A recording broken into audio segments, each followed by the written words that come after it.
The Nightmare Universe mod just dropped this month on Friday Night Funkin', and I feel like this one's been overlooked severely. In this video, I want to explain what's going on in the actual mod, and I also want to talk about these new versions of sonic.exe that we get to see. And if you make it to the end of the video, I'll also show you a couple of older versions of sonic.exe that got cancelled that are now coming back into the Friday Night Funkin' community. Now, just like with most of the sonic.exe mods, it seems like Boyfriend ended up getting sucked into this video game world, or as the first game suggests, a simulation. Now, what's interesting here is that Boyfriend ends up running into 3 different versions of sonic.exe. Now we have XTR who pops up in the first song, then we have Provision, and then we have Sark last. Now what I find interesting about Exterior is that he's described as being a ruthless, powerful archdemon who basically broke out of hell and possessed the body of Sonic the Hedgehog. And his whole mission is basically to take over Mobius with demons and protect them from the highest. Now I know that may not make sense, and that's because these characters have like a whole in-depth backstory, and I'm going to try to summarize it. Basically, before Exterior became this archdemon, he was something that was called a highest, which are basically these all-powerful cosmic entities who actually created the world in which Sonic lives in.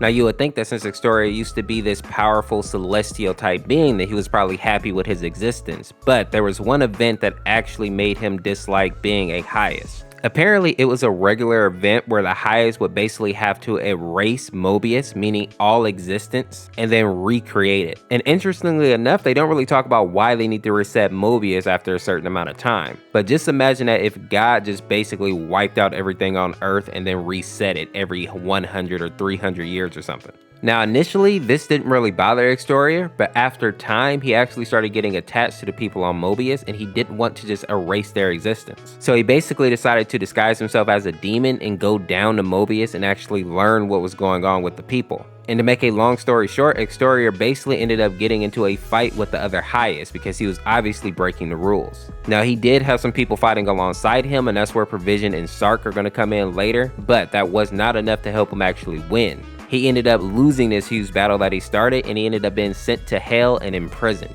Exterior was in prison for about 4,000 years, and the only reason that he was actually able to break out is because there was some huge outbursts from the Master Emerald. And once he was free to walk on Mobius again, one of the first things that he did was possess Sonic the Hedgehog.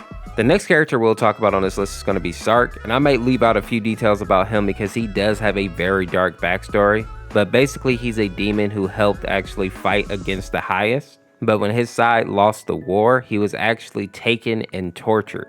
And this basically brings us to the Sark that we see today. He's absolutely insane. And even though when Exterior breaks out of his prison, Sark is kind of loyal to him, but not really. And what I mean by that is that Sark will basically only be loyal to people as long as they're doing the things that he wants to see. Meaning that once Exterior did anything that Sark didn't like, he was basically ready to betray him.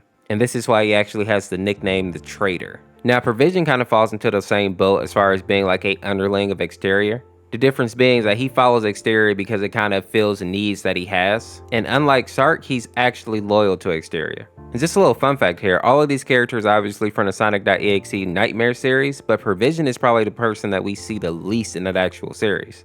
And something else that really surprised me about this character is that he actually reminds me a lot of Curse Sonic in a way, in the sense that he's very nice and actually kind of polite to the people around him. But unlike Curse, Provision can actually do some evil things when he puts his mind to it. Now, another version of Sonic that I wanted to talk about, even though he isn't a part of this specific mod, is Faker Sonic, or EXE. A lot of you may remember this version of Sonic because he was very popular when the EXE characters first started really getting modded into Friday Night Funkin', but there was a lot of drama around the character, so it kind of got dropped out of a lot of mods. But it seems like this guy's able to make a comeback now, and if you don't remember, he basically looked like the regular version of Sonic, but when you actually pulled down the veil, he was basically a monster. He had a second form that was huge and had these elongated legs and arms and claws and blood everywhere. This form was called Black Sun, and to this day I still think he's one of the most aesthetically pleasing versions of sonic.exe to be created. This last version of Sonic that I want to highlight is not an EXE, but he is a rare version of Sonic that you don't really get to see except for in Sonic 3. This version of Sonic is called Hypersonic, and instead of being gold like Supersonic or blue like the regular version, he's actually silver. And while there isn't a whole lot to say about him, what I do love is the meaning behind his name. Hypersonic is a real term. It's basically the speed above supersonic,